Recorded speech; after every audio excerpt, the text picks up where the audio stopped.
All right, we're going to continue section 10.1 with a confidence interval. So confidence interval for, again, the difference of two proportions.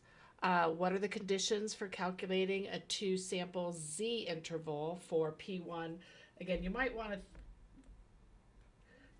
think of it as a two prop because that's what it is on the test on the calculator, but a two prop Z interval for the difference of two proportions. So again, remember when we are doing a confidence interval, we're trying to estimate the true proportion based on our statistics.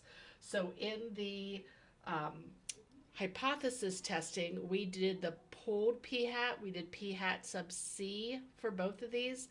With a confidence interval, we will not pooled. So this is not pooled.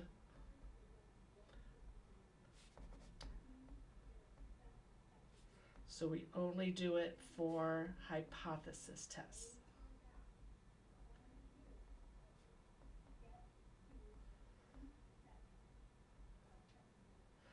So it's not pooled, only a hypothesis test is pooled.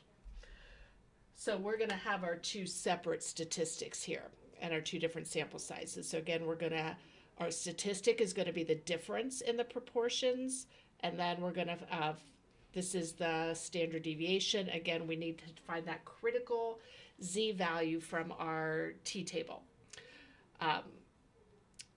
So again, we want to check the samples from both populations were randomized or they came from a randomized experiment. The counts of successes or failures, again, N p-hat is the success and then the complement is the failure. We have to check it for all. And then the independence, both samples or groups themselves have to be independent. Okay. So we're going to construct and interpret a confidence interval, follow the four-step process, or in our case, we'll follow panic. So again, want to clarify this. What is the difference? Why is this different than the standard arrow we use for significance tests? We're not pooling for a confidence interval. So when you are defining your parameters, they say that they've taken off for using language that refers to the sample, such who took, that's past tense. So again, it says it's just better to use present or future tense, and I will do that when I write my example here. So this video should be pretty short because this is the last example. This is the only example I'm going to do. Okay, so gun control. Have opinions changed about gun control? Gallup regularly asks random samples of U.S. adults their opinion on a variety of issues. Here's our sample size for this time period, and that's our p-hat. Responded they were dissatisfied with the nation's gun laws and want them to be stricter. In a similar poll, and again, we'd have our different, again, it's the same size, but again, it's now the year before. And then, so the year before, 25. So from 2012 to 2013, it went from 25% to 38%. Okay? So explain why we should use a confidence interval rather than just saying the percentage increased by 13 percentage points. So we're using a random sample to estimate the proportions, which we again expect to vary from the true proportions. So we want to include a margin of error. Okay. So use these results to interpret a 90% confidence interval. We need that for our critical Z star for the change in the proportion who would agree with the statement about gun laws. So again, we're not saying whether it's more or less, we're just creating what we think the true proportion is. So again, for panic, so this case, I'll show you instead of doing P1, since I didn't do this last time because the years were an interval, but I certainly could have. I'm going to specify that I have P sub 2013 and P sub 2012. When I write it this way, even for myself, it's easier to remember which one is which. So this is the true proportion of U.S. adults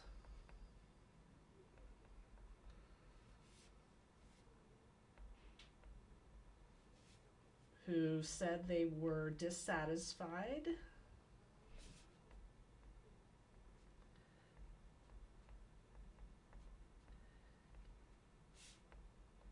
with current gun laws and policies.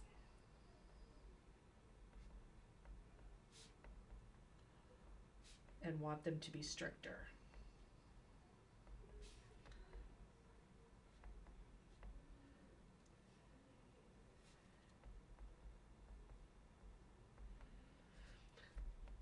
Let me add this in 2013.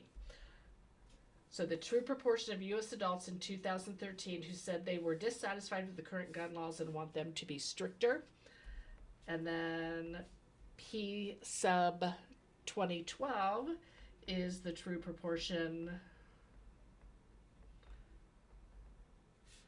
of U.S. adults in 2012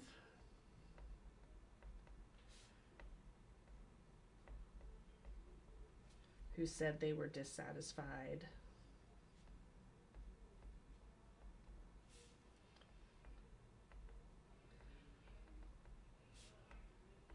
with current gun laws and want them to be stricter.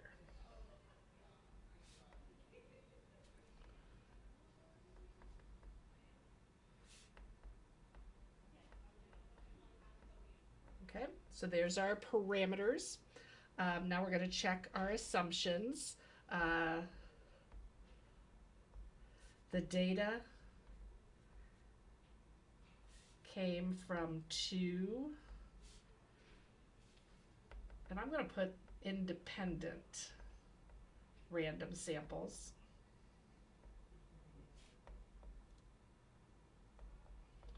Okay, so that checks off the randomness.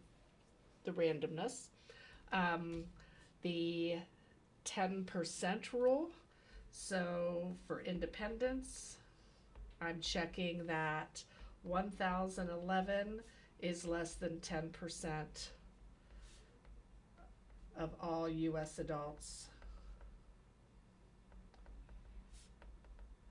in 2012 and 2013, because the sample sizes were the same, so that checks off our independence.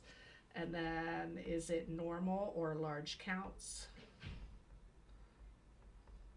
If I'm checking that condition, so again, I'm doing the sample size times my proportion, which was, so this is my p hat for 2013. So 0.38, and then 1011 times the complement is 0.62. So this is going to be about 384. This is about 627. Then I'm also checking 1011, and the other one was 0.25, so the complement would be 0.75. That one was about 253, and that one was about 758, so all greater than or equal to 10. So I can check off that condition. And then we're going to do a 2 prop Z interval, 2 proportion Z interval.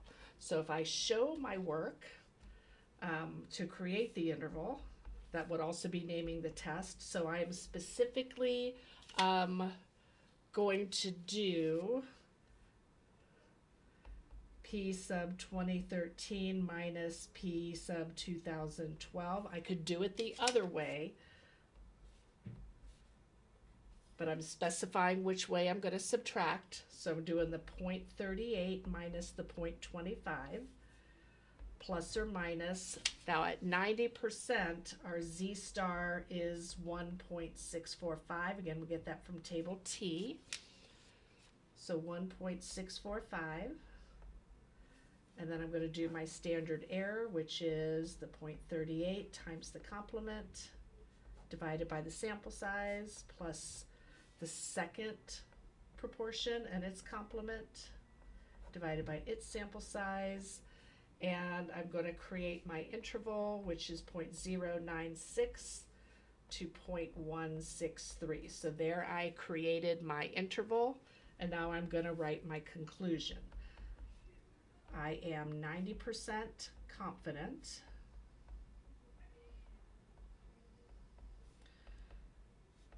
the true change in proportions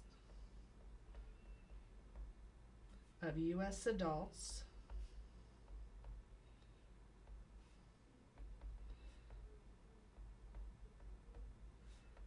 from January 2012 to January of 2013 who were dissatisfied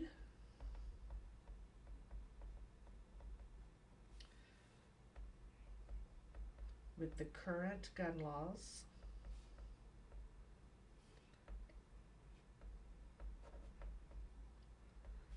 and want them stricter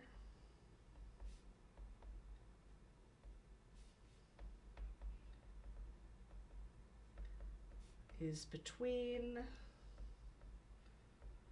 0.096 and 0.163. Again, you can change those to percents if you would like.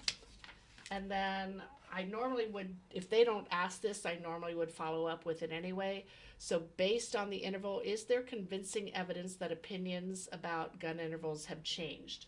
Well, I'm testing the difference, and notice my interval contains only positive numbers. And again, you have to say yes or no. You can't write a sentence without saying yes or no. So I'm going to say, make sure that I answer the question, yes. The interval only contains positive values.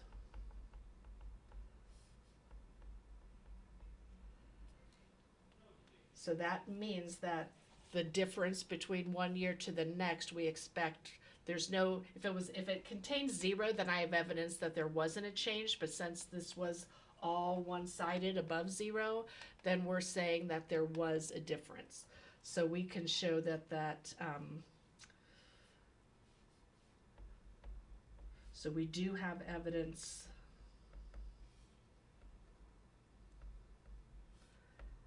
a higher proportion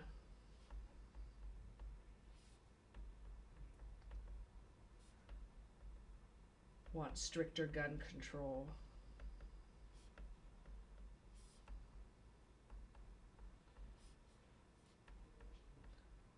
from the 2012 to 2013.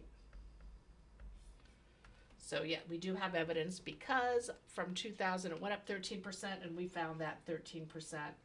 Notice it is in or it should be the center of our interval.